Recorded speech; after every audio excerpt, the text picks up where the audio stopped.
Like always, today's episode is brought to you by our amazing sponsors: gluten-free diet water, premium junk clothing, Williamson wines, and Good Dudes coffee. Gluten-free diet water. Stay hydrated with a refreshing twist, perfect for those health-conscious listeners. Premium junk clothing, for those who love to express their unique style with high-quality fashion pieces.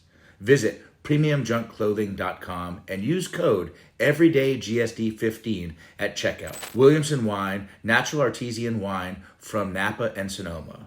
And last but not least, Good Dudes Coffee, veteran-owned by former Navy SEAL Josh Bridges, and where every cup is brewed with passion and dedication to quality. Visit their website at gooddudescoffee.com and use discount code EverydayGSD10 for an exclusive offer. Thanks to our sponsors for supporting the show, and now let's dive into today's episode. Welcome to the Everyday GSD podcast, Hollywood edition. Today's amazing guest, you guys are going to love this guy's story, Dr. Ehsan Ali. You got it. I said it right? You said it right. Awesome. So I normally do a little bio, and I'm just going to do a one-sentence bio on you because I think we're going to dive really deep into this. You are the founder and CEO of Beverly Hills Concierge Doctor. Yes, sir. That I am. What is that? Talk to me. Great question. I answer this question 10 times a day. Okay. All right. So I'm a primary care doctor. So some people may refer to me as a family, care doctor, general practitioner, internal medicine. But when I first started practicing out here in Los Angeles, I realized there was a need for people where a doctor can go to their house or travel with them or give my cell phone number out and they can just text me. Is this kind of like the old days? Kind of like the old days. Now, you may or may not know, there's a lot of celebrities that live in Los Angeles. I did not know that. I know, it's a little known thing. Their privacy is very important to them. People tend to get sick late at night when all doctors' offices are closed. So I was like, I'm going to come up with the plan where I'll just be available 24 hours a day. If they want me to go to their house, if they want me to go to their studio, they want me to travel with them, they want like a back entrance to my office and nobody sees them, I'm going to come up with this concept. And I started back in 2014 and it kind of just blew up right away because there really wasn't much like that out there before. Okay, we're going to dive, I want to dive way deeper into that because you answered that question. You said how many times? 10 times a day? Well, roughly. Yeah, I love it. Yeah. But let's back up. So you're from the Bay Area originally, is that what Correct. You said? I grew up right outside of San Francisco. Okay. You're a little kid playing in the park, reading books, and said, I want to be a doctor? Or was your dad a doctor, your mom a doctor, family members doctors? No, my parents were not doctors. My dad was just a businessman. He worked in IT. Grew up kind of like middle class. Okay. But, from a very young age, I just was very different from the other kids and my siblings. Kind of had big goals. I wanted to do big things when I grew up. Everyday GSDing, right from a child? From get-go, age 7. Age 7, I knew I was going to move to Los Angeles. I wanted to have a great From career. age 7, you knew you wanted to move I knew I wanted to move to Los Angeles at age 7. Specifically, I was going to move to Beverly Hills. When I was 7 years old, I knew it. Okay. I knew I was going to be a doctor. I wanted to practice in Beverly Hills. I wanted to take care of celebrities and just VIPs. I wanted to live the life, I wanted to travel, have nice cars, have nice things, and I knew you had to work hard for it. My parents didn't I didn't grow up with a silver spoon. I didn't get everything that I wanted. My parents were fairly frugal, and I realized when I was young, if I need to get stuff done, I'm gonna have to work hard for it and make it happen on my own. And that's kind of been my motto from the beginning. But what gave you that idea as a kid? Were you watching some TV show, like the Beverly Hillbillies? They all moved to Beverly Hills, and you're like, you know what? They need doctors. It's interesting. So we would come to Los Angeles a lot as a kid. Go to Disneyland or whatever. I just remember driving through Los Angeles one summer, seeing Rolls Royces on the street, beautiful people, beaches, palm trees. So I knew this is where I was going to end up because there's no place like LA. And it's just one of those things. I just knew. I was like, hey, Dad, can we get a Rolls Royce? Yeah. My dad's like, no, that's not going to happen. That's not what we do here, son. Exactly. You're going to have a Toyota Corolla and you're going to be happy with it. Yeah, and great on gas miles. I was like, that's not going to work for me. And my dad was going to pay for the things that I needed, so it's just something that I just had it inside of me. It was like something that was just inside of me, that was the flame that I had, and I just need to pursue that passion that I had. I can't explain it really better than that. No, I think that's pretty clear. You knew what you wanted as a little kid, and you're like, this is what I'm going to do. Yeah. So where'd you end up going to school? Where did you become a doctor at? So I completed my training at NYU. Okay. So you leave the West Coast, go to the East Coast. We'll go to the East Coast. Loved it, but I knew I didn't want to live there forever. It's too cold. Yeah, well, you knew you wanted to be in Beverly Hills. Exactly. New York's a great city, but it's not where I wanted to be. So I tried out. I was like, I'm going to come to Los Angeles, try it out. I worked originally for somebody else. I worked for Cedars, but I didn't want to work for somebody else. That's not what I wanted to do. I didn't want to be told where to go, what to do, what time to come in, all that stuff. So then or who your patients were, or who my patients were, or Yeah. how much money I'm going to make, and like just be capped at that, you know? Right. There was so much more that I wanted to do instead of doing like an 8 to 5, clocking in, clocking out. So one day I was like, you know what? Despite everybody telling me along the way that nobody goes into private practice, or, you know, we'll talk about this more later. When I was younger, when I would tell people I was going to move to LA, I was going to be a doctor, everybody's like, well, you're not smart enough to be a doctor, or you can't move to LA and you need to be close to home, or nobody opens a private practice, or you're not going to make money, you're going to fall on your butt and you're not going to make it. I was like, you know what? Unless I try. Nose from the day one. I was like, that's just not enough for me. I can't take from someone saying that I can't make it. Maybe I can't, but unless I try, I'm not going to know. I'd rather try, fail, know that I tried and be happy with it, than like not try and just have like this voice inside my head saying, you got to do it, you got to do it, you got to do it. I need to know what it's going to feel like, you know. I have to start it out and try on my own. Right. And so one day I decided to I got a small office I was renting from somebody, started advertising. People thought I was crazy. People would make fun of me. People would laugh at me. You mean your friends? Friends, colleagues, other doctors that I worked with, relatives. They're like, you went through all this education and now you're doing this shit. Exactly. And they were like, this is not going to happen. Nobody needs something like that. What is a concierge doctor? Who do you think you are? I was like, well, I'm going to try it out. And you know what? It hasn't been an easy road. I work a lot. It's very hard. It's a very unique type of work.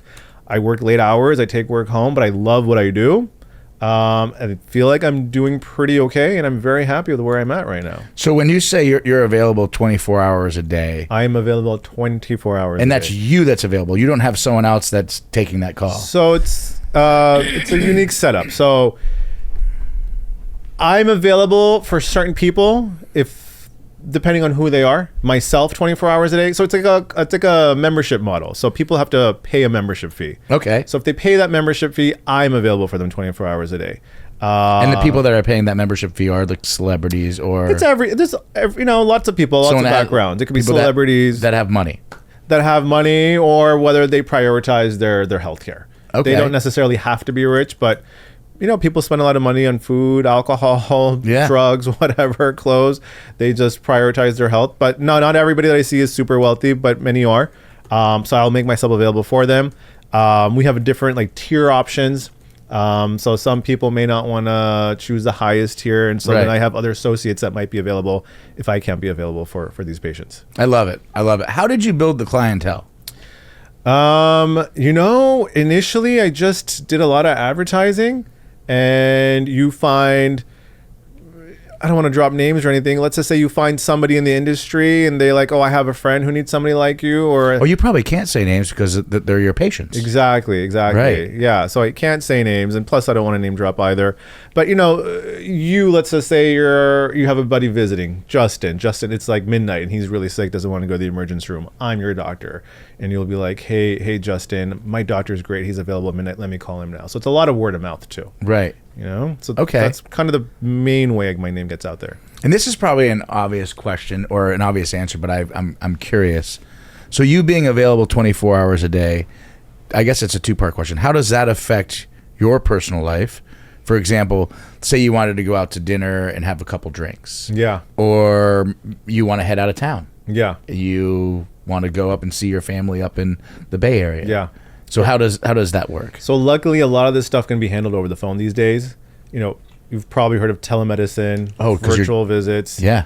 Majority of the patients who are calling me, they may just text me saying, hey, I have this kind of infection. Can you call in antibiotics? I can do everything by my phone now.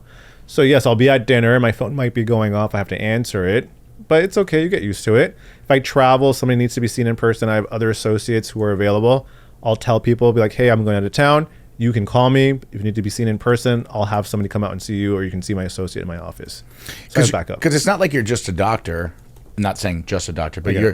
you're a doctor and you're also a business owner. Correct. Because like as a business owner, I know, because I'm a business owner, I'm available all the time. Correct. However, I'm not a business owner that's available to prescribe medicine or to help someone when they're sick. But I get it. It totally makes sense. Can any doctor do this? Any doctor can do it, yeah. So wait a minute. We probably don't want to air this. We're going to share your secrets. The difference is many people don't want to work that hard. They're Right. happy with an 8 to 5. It's not for everybody. They're not out there GSDing. I was about to say, they're not GSDing. It's not for everybody. Right. In whatever field you are, whether you're an accountant or a lawyer or a plumber, the more hard work you're going to put in, the more hours. It's not for everybody. So, but if they want to do it, they can do it. Right. And it has kind of become popular. You hear about a new concierge doctor opening up every month. So it's become very popular. But then, you've got to have the personality. You've got to have the business savvy. You've got to have the bedside manner. You've got to have the drive. People think they can just throw that name on their practice, but they only want to work 8 to 5, 3 days a week, not be bothered afterward. Well, guess what? You're not a concierge doctor. You've got to put in the work, Right. Because there's probably a lot of doctors that could do this. They just don't want to do it. Exactly. Right. Exactly. Yeah. And I think that's kind of important because, I mean, what you just said in the GSD world, and I quote unquote, because I feel like all doctors have to put in a lot of work in general. They do. They do. But you're kind of going above and beyond that. If I'm not feeling well and I lived in the area, I feel like I would be one of your patients because I don't want to just go wait in a waiting room or have to go anywhere when I could call you. Exactly. And then you're like, okay, Darin, this are your symptoms. Okay, I got you. Go down to the pharmacy and pick up your prescription. Yeah. Yeah. Yeah. Exactly. And yes, to answer your question, doctors do work hard. Training is hard. Residency is hard. Med school. But once you're done with all that and you're an attending, which is once you're out of training, most doctors just want to end the office, go home and relax and call it a day, spend time with their family, Yeah. Not everybody wants to be available at all times for patients. Which makes sense because you hear about doctors that they burn out. Yeah, right? Absolutely. And maybe that would happen to you in time, but I feel like just talking to you prior that you seem like you're motivated to do what you're doing. I enjoy it. Right. I enjoy the patients that I work with. They're Right. like friends. So, yesterday it was Easter. A patient of mine called me saying, hey, my girlfriend's sick. You got to come over now. On one hand, yes, it could be annoying, but this patient I've been seeing for years, he's like a friend to me. It doesn't Right. bother me, and my family's used to me just having to take off for a little bit here and there and Right. make it happen. Married with children? Married with children. Okay. And so how's the wife and children like that you have to be available all the time? Does that affect your family life with them or no? I think they're used to it, but Right. I also try. Because you've been doing this, you said, since 2014. Correct. So Yeah. we're 10 years now. 10 years. Kudos for that. Yeah. They're used to it, but I also am pretty good about balancing it. So I try to leave the office at 5 o'clock. Oh, so you physically go to the office? Yeah, I also. have an office in Beverly Hills. Okay. But if people need me to go to their home, I'll go to their home also. So it's both. Okay. So I try not to do any kind of work from 5 p.m. till roughly 8 or 9 p.m. So those 3-4 hours is just family time or gym time or me time or whatever it is. Right. And if something needs to be done at that time, I'll have one of my associates take care of those patients if needed. And then after that, if needed, I'll make myself available if I really need to, or I'll just try to schedule it for the next day. Right. So, I try to put work aside, spend time with my family, and then after hours, if something gives me a call, I may handle it. But I'm pretty good about balancing it out now. Okay, so I want to back it up. So for you, because clearly you have the entrepreneurial mentality, and you're extremely educated by the books because you're a doctor. Okay. How was med school for you? Med school was good. I enjoyed med school. Listen, nothing in life is easy. You have to work hard at it, whatever it is. Right. Right. You're not going to just roll out of bed and have a business and a career. Right. Some people do, right? Yeah. Not everybody. Pretty rare. Yeah. Pretty rare. So I knew I was gonna have to work hard. Med school was fine. You worked hard. You studied a lot. Yeah, it sucked, but you get it done. You have your eye on the prize, right? Right. And then after that is residency. You work 80 hours a week, but I actually don't mind work. I'm not afraid of work. So residency for me was just like a job. I had great friends. I had fun. Right. You're learning. You're still kind of young. And you're with other like-minded people. Exactly. So residency was a great time for me. Yes, I Right. worked a lot. I didn't sleep at all, but it didn't bother me at all whatsoever. So I didn't mind it. It was fun. So where did you learn the business side of this job? Yeah, I don't know. I was like, Actually, I don't know, he says. I'm just gonna. Sounds like he created it. Yeah. I I mean, because you don't learn about a P&L in med school. No, you don't. I just one day, I took it one day at a time. Yeah. I just had to teach myself. I didn't like read a book or take a seminar. I opened my practice, and your practice was open in 2014, or it was open in 2014. So when you opened up your practice, you knew then it was going to be concierge. Exactly. So I started off as concierge from day one. Day one. I just maybe it just kind of came naturally. I did a lot of advertising, and then you hire, you make mistakes, you learn from your mistakes. You lose some money, you learn from that. Yeah. It just kind of came from me. I don't know how to describe it. No, it makes sense. I get it. It's like learning by trial and error. Yeah, you interview, when you're building up your office and your staff, you hire people, you make mistakes from that, and you fire people, you learn that was a mistake. You invest in one thing, you realize that was a mistake. So you make lots of mistakes, but you learn as you go. Right. And that's the GSD way, because at the end of the day, we talk about this all the time. It's not when someone meets you for the first time, so, he's got this, this office in Beverly Hills. It's so swanky. He's so lucky. It's like there was no luck. Exactly. You worked your ass off. You had a goal since you were 10 years old, that's amazing. I know. Yeah. I want to know if you ever got the Rolls Royce. He's like, I'm not talking about I'm not that. answering that question. He's got two of them. I do not have a Rolls Royce. No.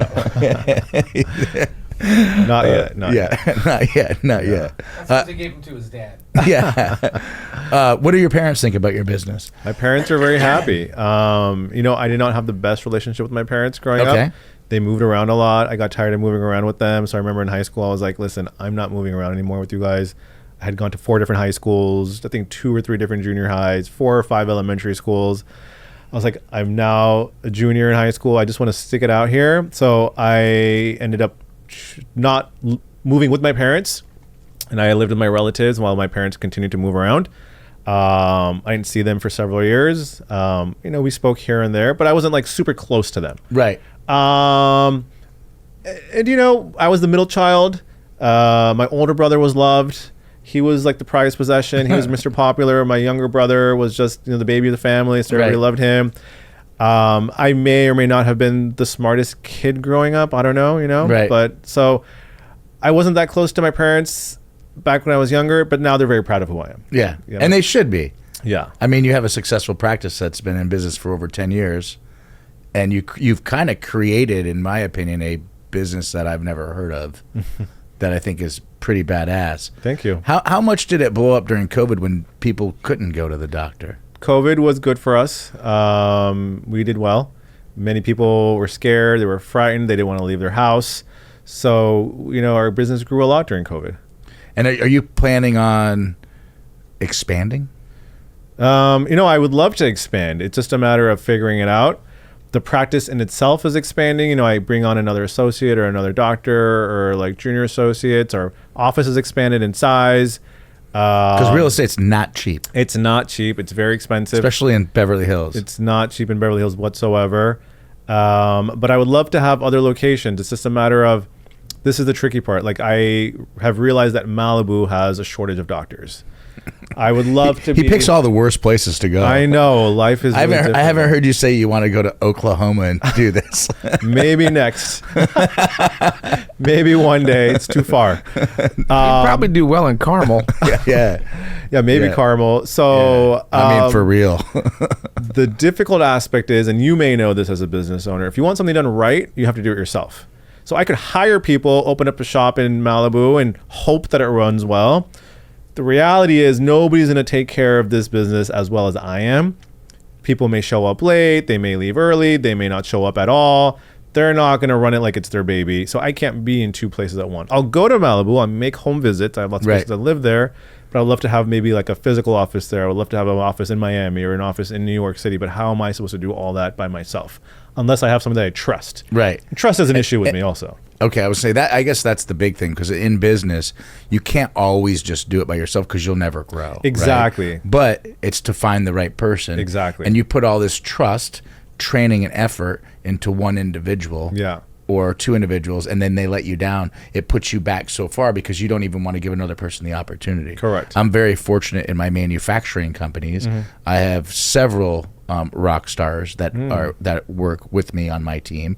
One particular, Evan Havers, is the president of my company, and it allows me to go out and do other things when I know that he's a phone call away or I'm a phone call away, but I trust the decisions he's making because he's seen me make those decisions. Yeah. But I could see how in your world of, because it's your name, right? Yeah. When if one of your associates doesn't treat your patient the way you do, It's a reflection of me. it's a reflection of you. Or you're worried about it, whether that associate will just take your business model and start their own. Or Right. take that patient and keep them as their own patient. That's Yeah. also the tricky part. That's very tricky. You know? And maybe there's a point where you're like, I don't need to expand. I'm just going to be really, I'm going to really capitalize on this area, Beverly Hills, even though it sounds great to be in Miami or maybe New York. I like the warm weather areas, but yeah. So how often do you have to go down to Malibu? Or how, let me rephrase that. How often are you dealing with patients in Malibu? Because they may be calling you. Fairly frequently. Fairly 2-3 times a week. Okay. COVID changed a lot. You know, before we weren't allowed to do a lot of virtual visits or telehealth visits. During COVID, that became a huge thing. So if I can't physically go to Malibu, or if a patient doesn't want to come into Beverly Hills from Malibu, we'll do like a virtual visit. So that makes things a lot easier now also. Do you think when COVID happened that the virtual visits changed the way doctors, not your practice, regular doctors, started practicing? Absolutely. I feel like I see it now. A lot of doctors' offices that just did your traditional in-person visits are now doing virtual visits. Yeah. If you, let's say, are on the road and you're sick and you Google like doctor near me, you'll see a lot of different ads or search results showing virtual visits available, telehealth visit available, something that was not there before COVID. Here's a question. Maybe you know this. Could you make this model instead of you, and this is probably a weird question. You're probably going to be like, this is stupid, Darin, but I'm going to ask it. Instead of you opening up other locations, right, could you sell your model so you sell the blueprint of how you did it? Yeah, I think you can. I've heard of different doctors' offices being bought out. Kind of like franchise, but yeah, ish. I think you can. Nobody's approached me yet, but yeah, that does happen. Right. Yeah, because you put together like a whole plan of someone going, I love his business model. How would I do it? And you're like, okay, well, here's how you do it. You pay me and I get a %. Yeah. Yeah. We might be onto something. We might be onto something. Yeah. We'll talk more after. Yeah, we'll talk more after the show. Yeah. So what's the weirdest thing that's happened to you? And I don't know if you can answer this, and if you can't, it's understandable. Sure. What's the weirdest call that happened to you in Beverly Hills that you had to address that was... I mean, is it like the movies where like gangsters are getting shot up and they call the doctor to come? You know, and that's kind of what I was thinking, So you would be surprised. There's a lot of special characters in Los Angeles. Yeah. Of all backgrounds, of all industries. I do get all sorts of unusual calls, and I don't necessarily see all of them. I may have to turn them away. Right. Because it's not your thing. It's not my thing. I want to hear what you had to turn away. Yeah. But I do remember, I think it was midnight, I got a call from a patient. They had said that they had put heroin into a balloon and they inserted it into their rectum and it's not coming out. Yep. And they needed me to come to their house and take it out for them. I was like, that's a hard pass. You're like, wrong guy. Were they about to get on a plane or? I didn't even get to that point. I'm assuming they're headed somewhere. Yeah. So that is something I couldn't help with. One time, 1 o'clock in the morning, a girl called me. She had realized she had left her tampon inside maybe 6 months ago, and she wanted me to come in over her house and take it out for her. Oof. I was not going to go to some random girl's house in the middle of the night and do a pelvic exam. and Yeah. just liability issues. Plus, like this is not something that gets done at home, and it's just no thanks. Yeah. Emergency room for you, or call your gynecologist. So Did you ask how she got your number? well, I think she found it on Google. Yeah. She used her resources. But those were some of the things that I don't want may put myself at liability or may jeopardize myself Or your firm. I'm just like, that's not something that I do. I can't help you. Right. Similarly, such as when patients call and they want narcotics or they want fentanyl or Dilaudid or these strong hardcore drugs, and it's a clear, red flag. I'm like, no, I'm not your guy. Sorry, I'm not going to help you. And that does happen a lot, I bet. It happens a lot. And I think that happens to all doctors everywhere. For sure. I want to do the right thing. I got to practice good medicine. My license is important to me. I'm not going to lose my license just to give somebody some drugs. Yeah. Because it's pretty, and correct me if I'm wrong, it's pretty easy to lose your license, right? It's hard to do it, but there's some hard facts that if you cross these lines, you're going to lose your license if you get caught. Absolutely. Yeah. The DEA is on you, pharmacies are on you, insurance companies are on you, the medical board is on you. Do you think that's a good thing? I think it's a good thing. I do too. Yeah. Absolutely. Because there are doctors that do the wrong thing, and there's different documentaries on TV that you've seen. People overdosing and doctors not doing the right thing. So I don't want to be that guy either. Right. So I want to do things that are reasonable within limits. Yeah, it makes sense. Because you're on the Everyday GSD show, this is just a funny question. I'm just curious. Yeah. What do you have a favorite doctor TV show or shows that you're like, yeah, that's really good, or you're like that's so crazy. This is so not real. Yeah. And I'm not talking about like General Hospital, but So I think most doctor TV shows or medical based TV shows on TV are pretty fake. They're entertaining. Yeah. But there is one that I like. It's called Royal Pains. Have you heard about it? No, but we're gonna check it out. It Royal used Pains. to be on. My wife listens to the show and she'll write USA. I think. Oh, you saw it? Yeah. Yeah. USA. So they're based in the Hamptons. And they would get called these billionaires to go do stuff and see some crazy things. Obviously, the things they're seeing are fake. You're never gonna see that in real life. Yeah, right. But the concept is very similar. There's a concierge doctor in the Hamptons who was getting like thousands and thousands of dollars to go, I don't know, give somebody like a tetanus shot or something like that. Royal Pains. Royal Pains. It's actually pretty interesting. Okay. Yeah, he was a concierge doctor, right? I guess, sort of. He was a concierge doctor. But didn't he lose his license and was doing it under the table or some shit? I saw a few episodes. I don't think I followed through the rest of the episodes. I don't know what happened. But it was an interesting show, though. Yeah. Any other shows that are out there that are in the doctor or medical world that you're like, that's absurd? Like you see like these reality shows. I see a commercial for like, I think it's Dr. What is it? Pimple Popper or something? Dr. Pimple Popper? Yeah. I think that's real, actually. So it's real. Yeah. It's real, but it's kind of gross, right? It is. I mean, I think the production finds these rare cases for her for television purposes. Oh, so you know her? I do know her. Yeah, she's a great person. But those cases are actually real. They're extreme for sure. Right. Because for TV purposes, but those are real for sure. But so I'm assuming she's a doctor out here. She is. She's, I think, out in San Bernardino, which is an hour or two east of here. But you see shows like Grey's Anatomy. It's entertaining, but it's all fake. Right. I can't think of any other reality medicine shows. Okay. Yeah. And so in your circle, are you hanging around with other doctors outside of your practice? I hang out with everybody. Yeah. That's a no.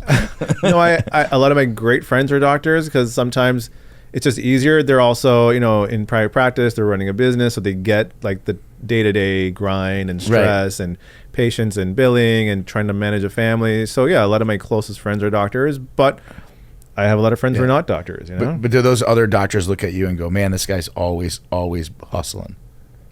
I think we're all hustling, and that's why we all appreciate each other. Okay, we all hustle in a different way, right?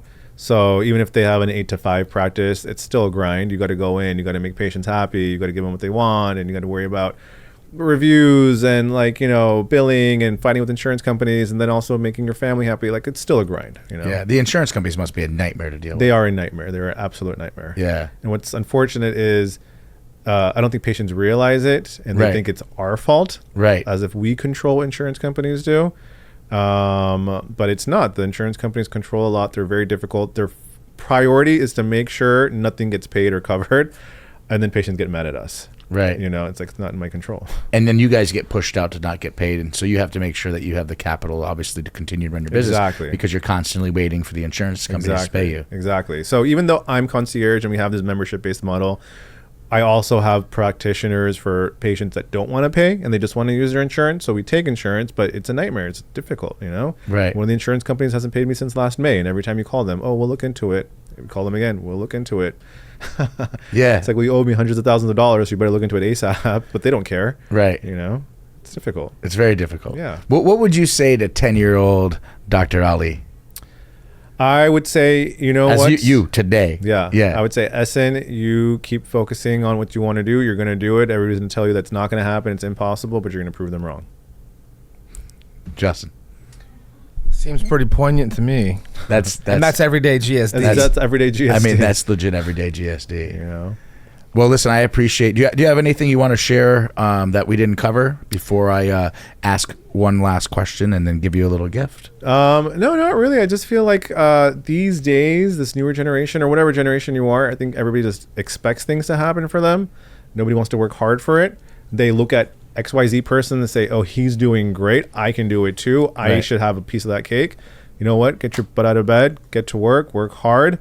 You can do it too, but it's not going to come without hard work. You know? Well, I was going to ask you what your message is to the public, but I feel like that's the message. That's the message. Yeah. That's the everyday GSD message. Get out of bed and do the work. Absolutely. If you want the results that you want, you have to put in the work. Absolutely. You have to work for it. And I love the very beginning of this episode when you said at 10 years old, you knew what you wanted, and for years, everyone said, no, no, no, you're crazy. And here we are sitting in Hollywood in a studio, and you're telling me about your practice in Beverly Hills. I think it's literally, to me, a true dream from the beginning, from your hard work to now, and you're not stopping. No. There's nothing stopping you, right? Nothing at all. Yeah. So I was told you're not smart enough. You're not, you know, you don't look a certain way. You're not going to get into med school. Whatever it is, you're not going to, whatever it is. It was just one thing after another, but you got to have that, follow that voice in your head. Yeah. So for everybody listening, whoever has a passion, whoever wants to do something, don't let other people tell you can't do it. Follow your dream. Follow your dream. Thank you, sir. Before you go, I do have a little shirt for you, an everyday GSD shirt, because we love to make sure the people that are on the show who truly do get shit done. I've got this for you because I know you're going to go work out. I can see the size of your arms. Those did not just happen by not working out. So here's a little shirt. Thank you so much. Yeah, and thank you for taking the time out of your busy schedule. And I noticed that you put your phone away during this interview, so it wasn't interrupted so you didn't get interrupted. No. But I do thank you. You're welcome. You're awesome. Thank you for having me. I'm looking forward to seeing what your next steps are in the future, and whether it's in Malibu or Miami. I 100% support what you're doing, man. Thank you so much. It means a lot to me. Yeah. Thank you so much. Thanks for watching the Everyday GSD podcast. Episodes come out on the 1st and 15th of the month. If you want to watch people or listen to people that Everyday GSD, please download and subscribe wherever you listen or watch the Everyday GSD podcast. Everyday GSD.